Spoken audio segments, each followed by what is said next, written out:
Audit total smelter nikel.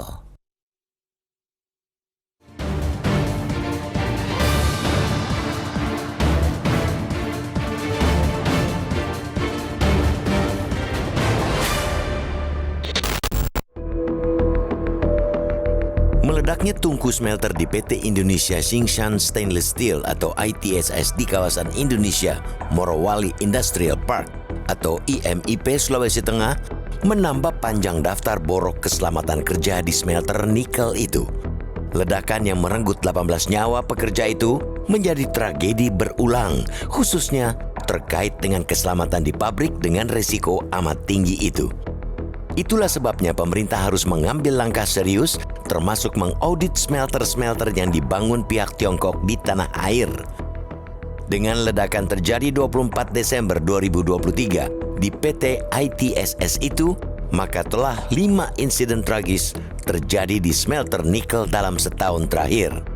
Dari 5 insiden itu, 3 insiden terjadi di PT Gunbuster Nickel Industry atau GNI. Daftar hitam PT GNI pertama terjadi pada 22 Desember 2022, yakni kebakaran yang menewaskan 2 orang.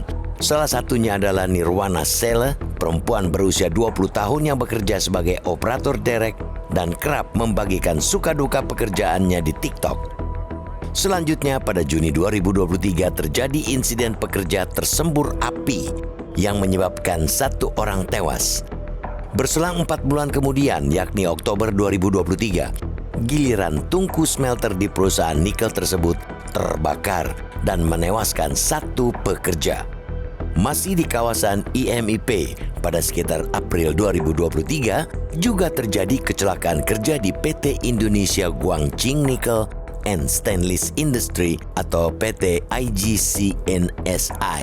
Akibatnya, 2 pekerja tewas tertimbun limbah nikel.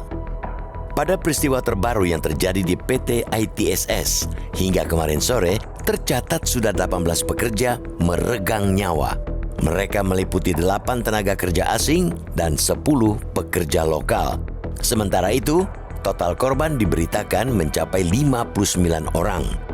Bukan hanya karena jumlah korban yang mengerikan yang membuat berbagai kalangan geram. Terus-menerus terjadinya insiden pantas membuat kita marah.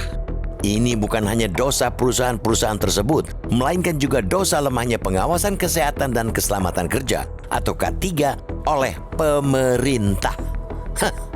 Dari berbagai kasus yang ada pun, kita pun dibuat heran dengan begitu banyaknya kejanggalan atau kecerobohan. Contohnya kelalaian dalam proses pendinginan slag, timbunan limbah yang mudah longsor, sampai yang terbaru yakni sisa slag yang keluar dari tungku dan banyaknya peralatan tinggi resiko di sekitar lokasi, termasuk sejumlah tabung oksigen. Maka kita menuntut pengusutan tuntas kasus-kasus ini.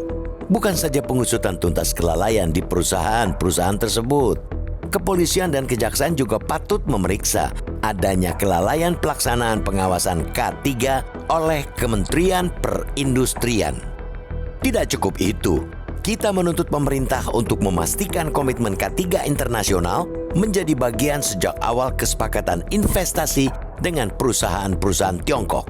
Selama ini, para ahli telah memperingatkan standar keamanan yang dipakai di perusahaan-perusahaan Tiongkok merupakan standar yang mereka tetapkan sendiri. Dengan kata lain, meski mengklaim telah menerapkan K3, bisa jadi bukanlah yang menjadi standar Indonesia, apalagi standar internasional. Belum lagi soal standar santunan yang dibagikan kepada keluarga korban meninggal yang amat tidak sebanding dengan risiko besar di perusahaan itu. Pihak perusahaan cuma memberikan santunan kepada para keluarga korban jiwa sebesar 25 juta rupiah. Padahal, boleh jadi para korban itu ialah penopang ekonomi keluarga, ujung tombak mereka.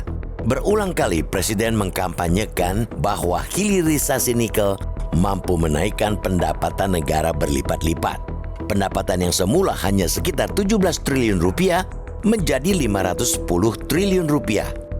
Angka ini memang diragukan berbagai ekonom karena pada kenyataannya Tiongkok membeli biji nikel dari penambang dengan harga murah.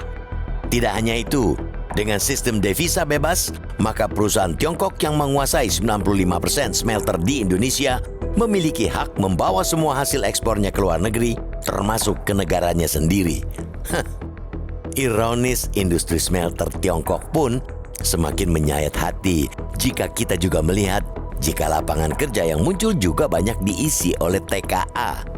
Belum lagi perlakuan diskriminatif yang kerap diterima pekerja Indonesia hingga menyebabkan insiden bentrok dengan TKA. Sementara gaji TKA Tiongkok berkisar 17 juta sampai 54 juta rupiah, pekerja lokal hanya digaji upah minimum. Bahkan ketika kecelakaan kerja yang merenggut korban jiwa, seperti yang kali ini terjadi, pekerja Indonesia yang tewas hanya mendapat santunan 25 juta rupiah dari perusahaan. Sebab itu, sekali lagi, kita menuntut keras untuk pemerintah mengaudit seluruh perusahaan smelter yang ada.